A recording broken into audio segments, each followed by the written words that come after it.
काल तुम्हाला माहिती मिळालीच असेल की आजपासून रजिस्ट्रेशन प्रोसेस सुरू होते. महाराष्ट्र इंजिनिअरिंग ऍडमिशन प्रोसेस 2025 ही 28 जून 2025 ला सुरू होत आहे. रजिस्ट्रेशन सुरू झालेले आहेत, पण हे रजिस्ट्रेशन कसे करायचे आणि त्याच्याशी रिलेटेड काही क्वेरीज प्रश्न वगैरे असतील तर ते कसे, त्या प्रश्नांची उत्तरे कशी मिळतील, तर त्या प्रश्नांची उत्तरे देण्यासाठीच मी इथे आलेलो आहे. नमस्कार, मी साळुंके सर. साळुंके सर केमिस्ट्रीमध्ये आपलं स्वागत आहे. तुम्ही साळुंके सर केमिस्ट्री या युट्यूब चॅनलवर खूप छान प्रतिसाद देत आहात. तुम्ही व्हिडिओजला चांगले व्ह्यूज देत आहात. तुम्ही हाच चॅनल जो आहे तो तुमच्या नातेवाईकांना, फ्रेंड्सना, तुमच्या फ्रेंडशी कोण मुलं असतील जी आता 12वी पास झालेले आहेत, जे इंजिनिअरिंग साठी आहेत, त्यांच्यासोबत शेअर करा. आणि व्हिडिओज पाहत असतानाच जर व्हिडिओला लाईक केलं तर छानपैकी आम्हाला पण मोटिवेशन मिळेल. ओके, की माझ्या या व्हिडिओवर एवढे लाईक आलेले आहेत. ते लाईक मुळे कसं होतं की पुढचा व्हिडिओ बनवण्यासाठी मोटिवेट होतो आम्ही शिक्षक. ओके, त्या लाईक मधून आम्हाला काही जास्त हे म्हणजे काहीच मिळणार नाही, पण एक मोटिवेशन जे आहे ते तुमच्याकडून मोटिवेशन आलं की आम्हाला तो पुढचा व्हिडिओ आपण कधी तयार करतोय आणि कधी अपलोड करतोय असं होतं. ओके, तुमचे काही डाऊट्स असतील तर तुम्ही कमेंट्स मध्ये नक्कीच विचारा. काही अजून काउन्सिलिंग रिलेटेड डाऊट्स असतील तर तुम्ही व्हॉट्सअप नंबर दिलेला आहे, त्या व्हॉट्सअप नंबरवर प्रश्न विचारू शकता.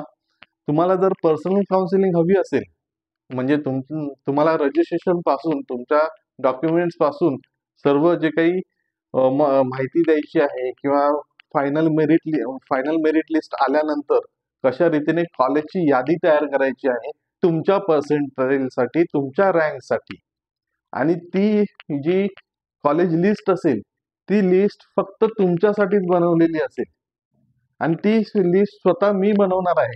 मी काही माझी इथे टीम बसवलेली नाहीये. मी प्रत्येक स्टुडंटकडे वैयक्तिक लक्ष देतोय. जे माझ्याकडे काउन्सिलिंग साठी आलेले आहेत त्यांना कॉल करून विचारतोय की हे डॉक्युमेंट्स तयार आहेत का. व्हिडिओ कॉल करतोय, हो व्हिडिओ कॉल करतोय, व्हॉट्सअप व्हिडिओ कॉल करून त्यांचे डॉक्युमेंट्स बघतोय. मी प्रत्येकाचे डॉक्युमेंट्स बघतोय. जर तुम्हाला पर्सनल काउन्सिलिंग हवी असेल तर त्याविषयी सर्व माहिती मी डिस्क्रिप्शन मध्ये दिलेली आहे, तिथे कॉन्टॅक्ट करा. ओके, आपण व्हिडिओला सुरुवात करूया. पहा, जी वेबसाईट आहे ती तुम्हाला माहीतच आहे, cetcell.mahacet.org ही वेबसाईट आहे. आता ही वेबसाईट ओपन केलेली आहे. या वेबसाईट मध्ये इथे कॅप तर 2025-2026 या लिंकवर आपण क्लिक करायचं आहे. ते क्लिक केल्यानंतर आपण पुढच्या लिंकवर जाऊ, म्हणजे पुढच्या पेजवर, वेब पेजवर जाऊ आणि इथे खाली पहा undergraduate courses BE BTech ही लिंक आता न्यू फ्लॅश होत आहे तिथे. ओके, आता बीई बीटेक याच्यावर क्लिक केल्यानंतर आपण पुढच्या या वेबसाईटवर येऊ आणि ही वेबसाईट मी तुम्हाला सुरुवातीपासून सांगत आलेलो आहे की fe2025.mahacet.org. पुन्हा एकदा लक्षात ठेवा, fe2025.mahacet.org ही ते वेबसाईट. fe2025.mahacet.org या वेळेपासून ही जी वेबसाईट आहे याच्यावरच सर्व जी काही इन्फॉर्मेशन येणार आहे ती इथे दिसेल. आता ही वेबसाईट आहे, ठीक आहे. मग मला दरवेळी मी काय करेन, बुकमार्क करून ठेवेन स्टेट कॉमन एंट्रन्स टेस्ट आणि डन, म्हणजे ही वेबसाईट त्या ब्राउझर मध्ये सेव्ह झाली. ओके, ठीक आहे. तर काय आलेलं आहे वेबसाईटवर हे अगोदर पाहूया. आता इथे पहा, rules and brochure, information brochure for academic year 2025-26. Brochure म्हणजे माहिती पुस्तिका. माहिती पुस्तिका आलेली आहे. मग मी ती इथे पहा ओपन करूनच ठेवलेली आहे. तुम्ही ही PDF फॉर्मॅट मध्ये डाउनलोड करून ठेवू शकता आणि त्याच्यामध्ये एक मिनिट माईक पडला.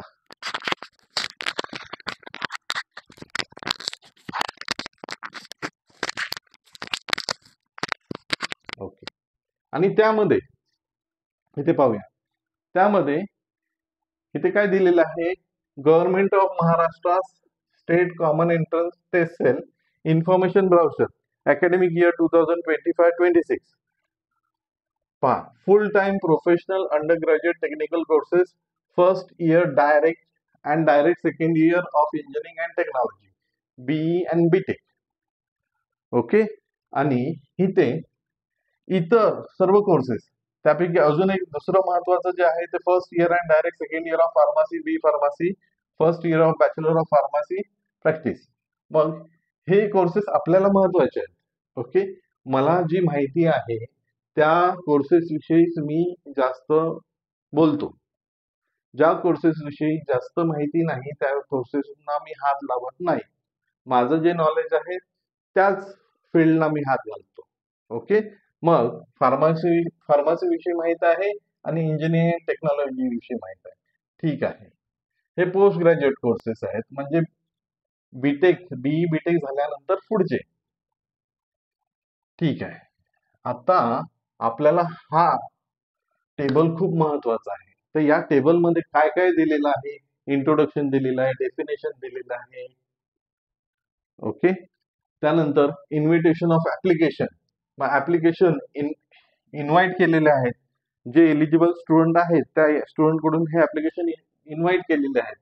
Role of competent authority in the process of admission, CET cell चा रोल काय आहे या ऍडमिशन प्रोसेस मध्ये ते दिलेलं आहे. डिक्लेरेशन ऑफ मीडियम, माध्यम, pattern, syllabus, schedule etcetera of CET and centralise admission process. सीईटीचा सिलेबस कोणी डिसाइड केला, सीईटी सेल महाराष्ट्र यांनी. ओके.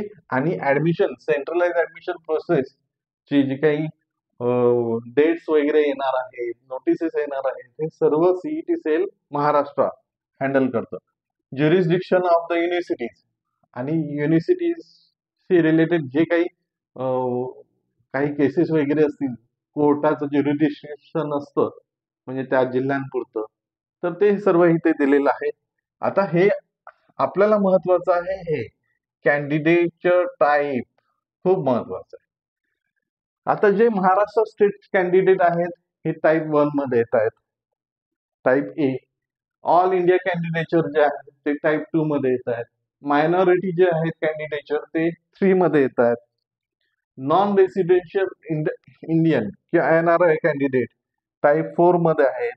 फॉरेन स्टुडंट और OCI, overseas citizen of India, and PIO म्हणजे पर्सन ऑफ इंडियन ओरिजिन, ज्यांचं मूळ भारतीय आहे असं, ते ह्यामध्ये येतात 5 मध्ये. आणि 6 मध्ये काय येतात, जम्मू अँड काश्मीर, जम्मू अँड काश्मीर मधून एखादा स्टुडंट असेल किंवा ऍज वेल एज लडाख मायग्रंट कॅन्डिडेटचर. ओके. ठीक आहे. त्यानंतर आपल्याला महत्वाचं काय आहे ते अलोकेशन ऑफ सीट्स. आपण जे एमएसटी सीईटी 2025 दिलेली आहे त्यांच्यासाठी महाराष्ट्र स्टेट कॅन्डिडेटचे सीट्स आहेत. ओके. जर तुम्ही जेई मेन पण दिलेली आहे तर तुम्हाला ऑल इंडिया सीट्स पण अवेलेबल आहेत. ओके. ठीक आहे. पुढे मी इथे पुढे जाईन. Preparation of merit list, assignment of merit number, ते सर्व रूल्स म्हणजे सर्व जे काही प्रोसेस आहे ती इथे दिलेली आहे. ती मेरिट लिस्ट कशी तयार करतात ती प्रोसेस दिलेली आहे. आता हे महत्वाचं आहे, सेंट्रलाइज ऍडमिशन प्रोसेस ही आहे सेंट्रलाइज ऍडमिशन प्रोसेस. ओके. आता सेंट्रलाइज ऍडमिशन प्रोसेस मध्ये काय दिलेलं आहे, centralise admission process CAP stages, म्हणजे सेंट्रलाइज ऍडमिशन प्रोसेसचा शॉर्ट फॉर्म काय आहे, कॅप. संक्षिप्त रूपात कॅप आपण म्हणतो. कॅप राऊंड 1, मग पहा कंडक्ट ऑफ कॅप राऊंड 1. मग कॅप राऊंड 1 ची माहिती इथे पान नंबर 72 वर दिलेली आहे. पुढे कंडक्ट ऑफ, यावेळी 4 कॅप राऊंड आहेत. मग conduct of cap round 2, 3, 4. Okay. आता ते कॅप राऊंडची प्रोसेस पुढे येतच राहील. 17 तारखेला फायनल मेरिट लिस्ट आहे. त्यानंतर कॅप राऊंड 1 आपण सर्व प्रेफरन्स फॉर्म भरणार, नंतर कॅप राऊंड आहे. अगोदर या रजिस्ट्रेशन प्रोसेस मधून तर जाऊया. ओके, कॅप राऊंड 2, 3, 4 त्यानंतर रिपोर्टिंग टू द इन्स्टिट्यूशन. ज्या इन्स्टिट्यूट मध्ये आपल्याला कॅप 1 मध्ये समजा ऍडमिशन मिळालं, कॅप 2 मध्ये ऍडमिशन मिळालं, तर कसं रिपोर्ट करायचं आहे, कोणत्या त्या इन्स्टिट्यूटला रिपोर्टिंग कसं करायचं आहे, ते सर्व इथे दिलेलं आहे पेज नंबर 76 वर. Fees and concession. त्या कॉलेजची फी म्हणजे त्या पर्टिक्युलर इन्स्टिट्यूटची फी, त्या कॉलेजची फी किती आहे आणि त्याच्यावर कन्सेशन किती आहे, कन्सेशन्स वगैरे, मग 50% कन्सेशन असतं, असं सर्व ते दिलेलं आहे. आणि cap allotment stages and process of allotment. इथे महाराष्ट्र स्टेट कॅन्डिडेटसाठी ती प्रोसेस कशी अलॉट केली जाईल हे सर्व दिलेलं आहे. ओके, आता महत्वाचं काय आहे ते मी तुम्हाला सांगणार आहे. पहा इथे हे आहे, आता रजिस्ट्रेशन प्रोसेस सुरू झालेली आहे. आपण काय करणार आहोत, रजिस्ट्रेशन कसं करायचं ते पाहणार आहोत.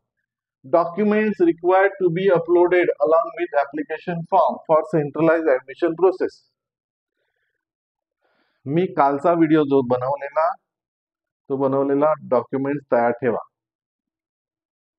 डॉक्युमेंट्स का लागणार आहे, रजिस्ट्रेशन साठी डॉक्युमेंट्स लागणार आहेत, म्हणून डॉक्युमेंट्स तयार ठेवायचे असतात. सर्वच्या सर्व डॉक्युमेंट्स, आपल्या कॅटेगरीचे सर्व डॉक्युमेंट्स ओरिजिनल, सर्व ओरिजिनल डॉक्युमेंट्स आपल्याकडे असले पाहिजेत. ओके, ठीक आहे. आता हे कोणत्या पेजवर आहे, documents required to be uploaded along with application form 91 पेजवर आहे. तर मी 91 पेजवर जाईन. ओके, कितवं पेज आलं, लक्ष द्या. डॉक्युमेंट्स कोणते लागणार आहे सर्व इथे दिलेलं आहे. आणि मी माझ्या मनाचं सांगत नाहीये, हे FE 2025 च्या प्रोसेस मध्ये कोणकोणते डॉक्युमेंट्स लागणार हे सीईटी सेलने दिलेलं आहे. ओके, लक्ष द्या. Page number 91. Documents required to be uploaded along with application form for centralise admission process. कोणते डॉक्युमेंट्स लागणार आहेत ते दिलेले आहे. The candidates are required to upload all original certificates or documents. सर्व ओरिजिनल डॉक्युमेंटचे फोटोज अपलोड करायचे आहेत. In support to their claim. म्हणजे आपण असं ती मला ही सीट हवी, या कॉलेजची सीट हवी, त्या कॉलेजची सीट हवी, पण ती सीट मला कधी मिळेल, जेव्हा माझे डॉक्युमेंट्स काय असतील, ओरिजिनल असतील. ओके, ठीक आहे. कॅन्डिडेट शाल कॅरी द ओरिजिनल डॉक्युमेंट्स. ते ओरिजिनल डॉक्युमेंट्स काय केले पाहिजेत, फॉर स्क्रुटिनी. स्क्रुटिनी म्हणजे छाननी, पडताळणी असं. Okay, and verification at identified facilitation centre, म्हणजे FC सेंटर मध्ये आपण तिथे जायचं आहे आणि हे माझे डॉक्युमेंट्स आहेत. हा, त्याची दोन प्रोसेस आहेत, दोन मेथड्स आहेत ना, ऑनलाईन आणि ऑफलाईन. तुम्ही ऑनलाईनही अप्लाय करू शकता, ऑफलाईन सुद्धा अप्लाय करू शकता. पहा, as per the process specified by the competent authority the candidates are required to scan. इथे दिलेलं आहे. काही वेळा काय होतं माहित आहे, हे विचारतात डाऊट, हे माहिती नाही आहे ना. हे पहा, आता मी इथे एक मिनिट.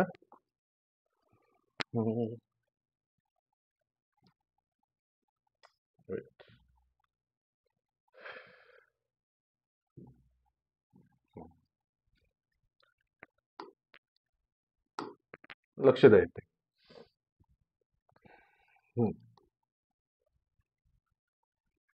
इथे काय आहे, ते फोटो जे आहेत आपण परफेक्ट स्कॅन करणार. ऑनलाईन तुम्ही प्ले स्टोर वर चेक केलं तर असे स्कॅनर मिळतील की जे बरोबर कॉर्नर टू कॉर्नर स्कॅन करतात.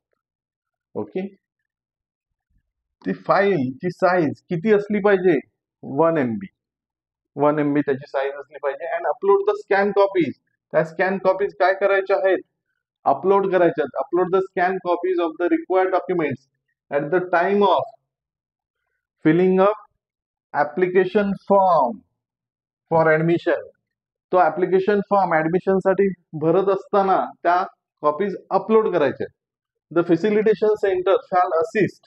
असिस्ट म्हणजे मदत करणे. असिस्ट म्हणजे मदत करणे. तुम्ही कशाची मदत घेतली पाहिजे? FC सेंटरची मदत घेतली पाहिजे. ती लिस्ट जी आहे ती आपल्या वेबसाईटवर अपलोड होईल. ओके, FE 2025 च्या वेबसाईटवर अपलोड होईल. fe2025.mahacet.org. The candidate free of cost.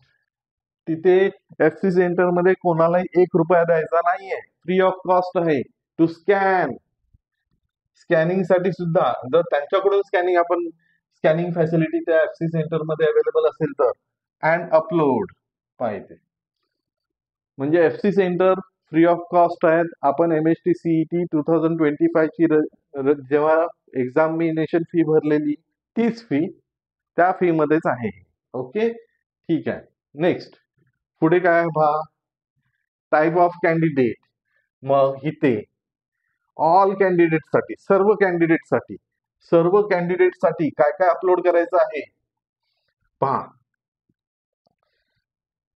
सर्वात फर्स्ट SSC ची मार्क लिस्ट. SSC ची मार्क शीट जी आहे ती अपलोड करायची आहे. त्यानंतर HSC किंवा डिप्लोमा किंवा BSc ची मार्क शीट असं. Okay, qualifying examination mark sheet म्हणजे ही जी क्वालिफाईंग एक्झामिनेशन एखादी असेल HSC व्यतिरिक्त, काही जण दुसऱ्या काही एक्झाम देऊन NIOS वगैरेच्या, मग त्या एक्झामची मार्क लिस्ट अशी. Score card, marksheet of CET. ही आपली MHT CET आहे. Okay, MHT CET examination such as JEE नीट, नाटा, CUET, गेट, GPAT, NIMS किंवा UCET एटसेट्रा. मग ह्या एक्झाम्स तुम्ही दिलेल्या नसतील, टेन्शन घेऊ नका. MHT CET ची एक्झाम दिलेली आहे ना बेटा, तीच एक्झाम. मग त्याची मार्कशीट. स्कूल लिव्हिंग सर्टिफिकेट सर्वांसाठी. If required to substantiate claim. School leaving certificate लागणार आहे. स्कूल लिव्हिंग सर्टिफिकेट वर सर्व लिहिलेलं असतं. तुमचा धर्म कोणता आहे, ओके, लँग्वेज मदर टंग लिहिलेली असते, नाव लिहिलेलं असतं, सर्व इन्फॉर्मेशन असते असं.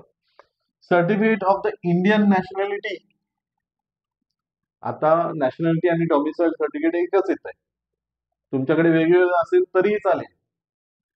Okay, for second year engineering and technology pharmacy approval letter. कोणाकडून अप्रुव्हल लेटर आणायचं आहे? Approval letter of pharmacy council of India given to the institute. Okay, हे डॉक्युमेंट सर्वांना लागणार आहेत. कोणकोणते पुन्हा एकदा पाहूया. SSC ची मार्क लिस्ट आहे, SSC आहे, HSC आहे.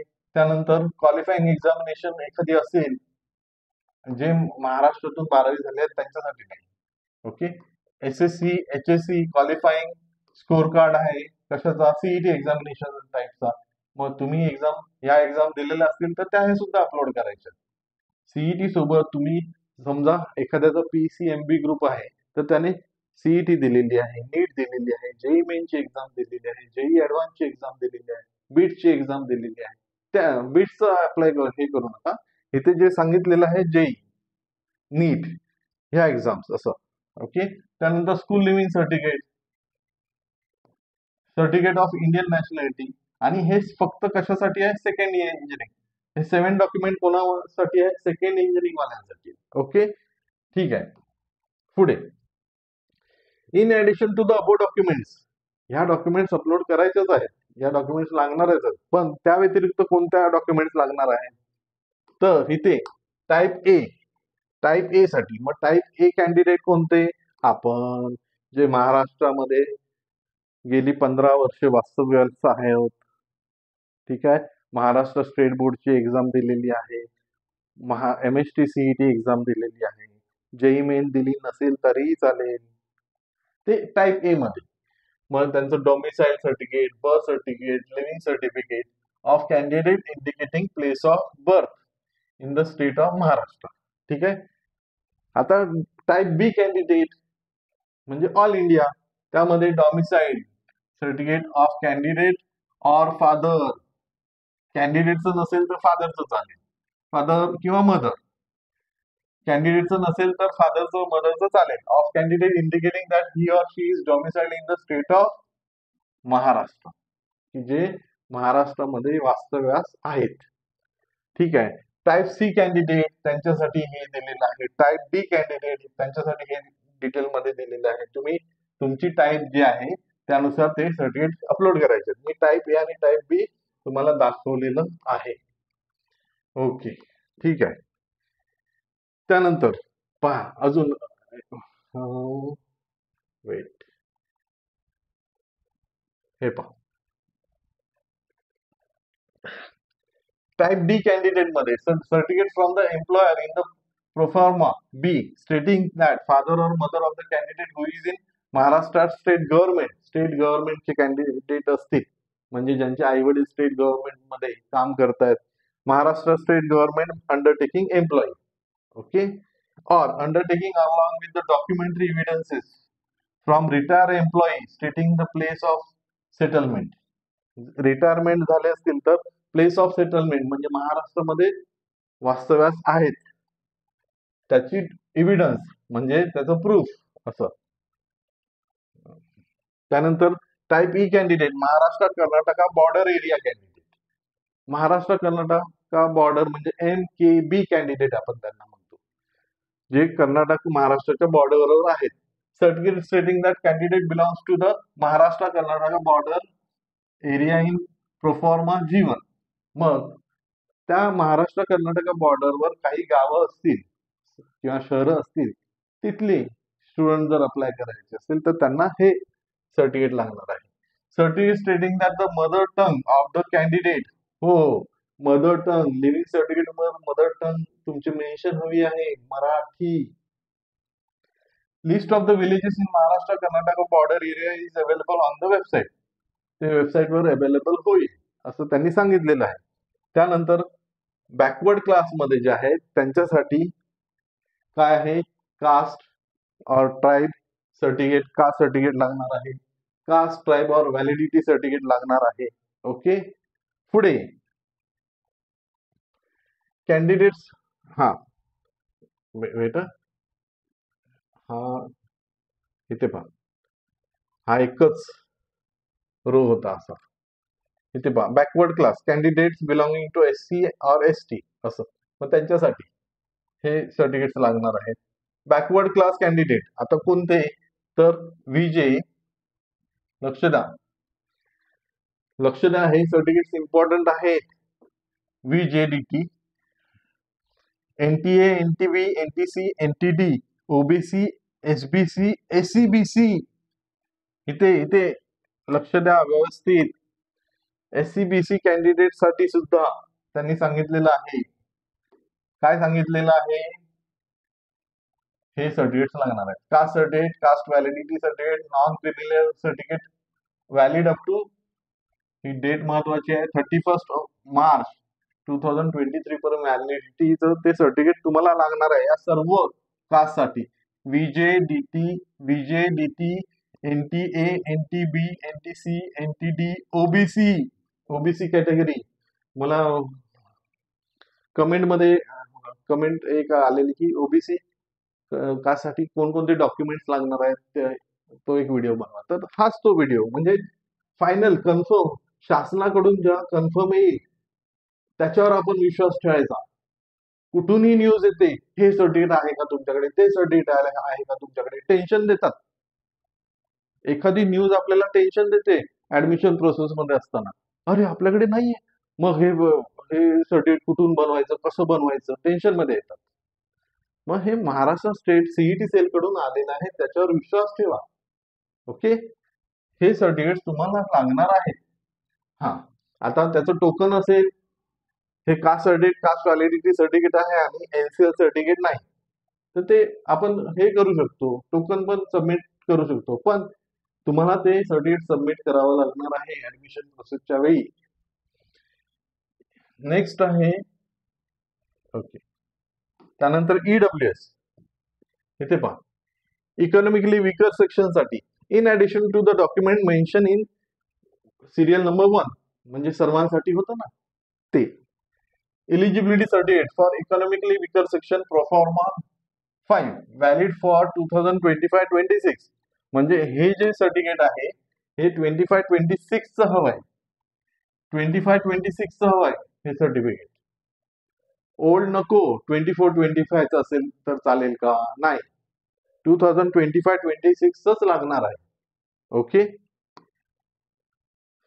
मग इथे दिलेला आहे की तो निर्णय कधी हे झाला. पहा, सामान्य प्रशासन विभाग शासन निर्णय क्रमांक RA-धो 4019 वगैरे, म्हणजे आर्थिक दृष्ट्या दुर्बल घटकांसाठी विहित केलेल्या आरक्षणाचा लाभ घेण्यासाठी पात्रतेसाठी प्रमाणपत्र EWS 10% कोटा आहे, 10% महत्वाचा आहे. जर तुम्ही ह्याच्यासाठी एलिजिबल असाल तर EWS सर्टिफिकेट असलंच पाहिजे तुमच्याकडे. नेक्स्ट, ऑर्फन कॅन्डिडेट साठी in addition to the document mention in serial number 1, म्हणजे सर्वांसाठी जे डॉक्युमेंट्स होते त्यासोबतच त्यांच्यासाठी हा प्रोफॉर्मा लागणार आहे, प्रोफॉर्मा U. ते प्रोफॉर्मा काय आहेत ना ते पुढे दिलेले आहेत खाली याच PDF मध्ये. ओके, एक्स सर्व्हिसमॅन डिफेन्स 1, मग त्यांच्यासाठी डिफेन्स सर्व्हिस सर्टिफिकेट लागणार आहे, प्रोफॉर्मा C.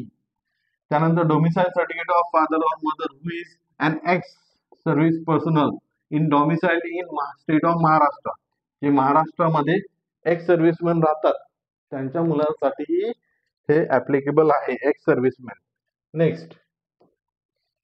नेक्स्ट पहा, active domicile defence candidate DEF2, जे आता ऍक्टिव्ह आहेत, सध्या सर्व्हिस मध्ये आहेत त्यांच्यासाठी, जे सध्या सर्व्हिस मध्ये आहेत त्यांच्यासाठी defence service certificate proforma C हा लागणार आहे, प्रोफॉर्मा C. त्यानंतर domicile certificate of father or mother who is an active defence service person in domicile in the state of Maharashtra, महाराष्ट्रामध्ये डोमिसाइल असलेले ऍक्टिव्ह, हे ऍक्टिव्ह आहेत. ह्याच्या अगोदरचं काय होतं, एक्स सर्व्हिसमॅन साठी होतं defence 1. Active domicile defence candidate साठी डिफेन्स 2. त्यानंतर ऍक्टिव्ह नॉन डोमिसाइल, म्हणजे जे महाराष्ट्रात वास्तव्यास नाहीत पण डिफेन्स कॅन्डिडेट आहेत त्यांच्यासाठी डिफेन्स 3. पुन्हा एकदा, डिफेन्स 1 म्हणजे जे एक्स सर्व्हिसमॅन आहे महाराष्ट्रात राहणार. ओके, डिफेन्स 2 म्हणजे ऍक्टिव्ह आत्ता सर्व्हिस मध्ये आहेत, ज्या विद्यार्थ्यांचे आई वडील आत्ता सर्व्हिस मध्ये आहेत, ओके, त्यांच्यासाठी महाराष्ट्र स्टेट मध्ये राहत असलेले. डिफेन्स 3 म्हणजे ऍक्टिव्ह नॉन डोमिसाइल, जे आत्ता राहत नाहीत, म्हणजे महाराष्ट्रात वास्तव्यास नाहीयेत, स्थायिक नाहीये, पण ते एक्स सर्व्हिसमॅन आहे. डिफेन्स सर्व्हिस सर्टिफिकेट लागणार आहे त्यांच्यासाठी, proforma C and D or E, आणि certificate from the employer in the proforma D stating that father or mother of the candidate who is an active defense service person presently posted in Maharashtra, ते महाराष्ट्रामध्ये पोस्टिंगसाठी असले पाहिजे. म्हणजे जे active service personal आहेत महाराष्ट्रामध्ये पण ते त्यांचं वास्तव्य ओरिजिनल जे आहे ते बाहेरच्या राज्यात आहे त्यांच्यासाठी आहे. ठीक आहे, पुढे certificate from the employer in the proforma E stating that father or mother of the candidate who is an active defence service person, म्हणजे त्यांच्याकडून ते सर्टिफिकेट मिळवायचं की त्या विद्यार्थ्याच्या वडिलांनी किंवा आईनी असं ते की ते आता आम्ही महाराष्ट्रामध्ये ऍक्टिव्ह सर्व्हिस मध्ये आहोत and has retained the family in his previous place of posting in Maharashtra, म्हणजे जिथे सर्व्हिसमॅन पोस्टिंगला असतील, समजा महाराष्ट्रामध्ये सर्व्हिसला आहे तर त्यांची फॅमिली सुद्धा महाराष्ट्रामध्येच येणार ना.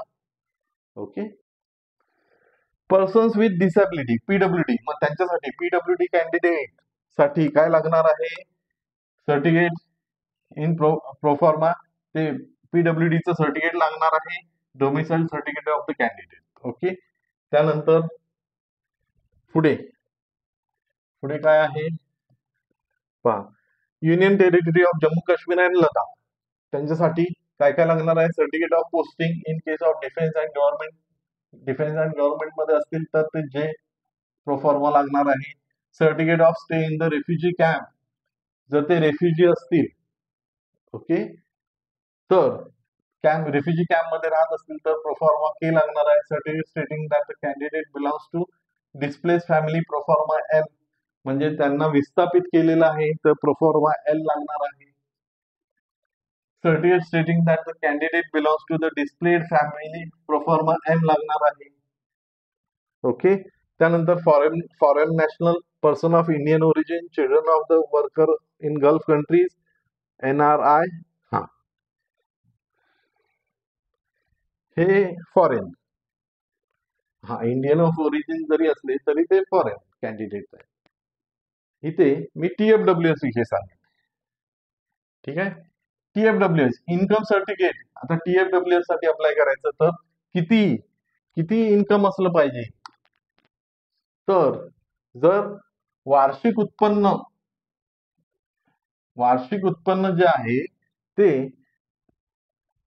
कमी असेल 8 लाखापेक्षा कमी, इथे पहा काय दिलेलं आहे, income certificate stating that his or her parents annual income, annual म्हणजे वार्षिक, income is less than 8 lakh म्हणजे 8 लाखापेक्षा कमी उत्पन्न असेल अशाच पॅरेंटचे जे काही पाल्य आहेत म्हणजे जे काही कॅन्डिडेट आहेत त्यांना हे TFWS साठी अप्लाय करायला मिळणार आहे. TFWS साठी 5% सीट्स अलोकेटेड आहेत. म्हणजे जर एखाद्या कॉलेजमध्ये एखाद्या ब्रांचला 60 सीट्स अवेलेबल असतील तर 60 चे 5%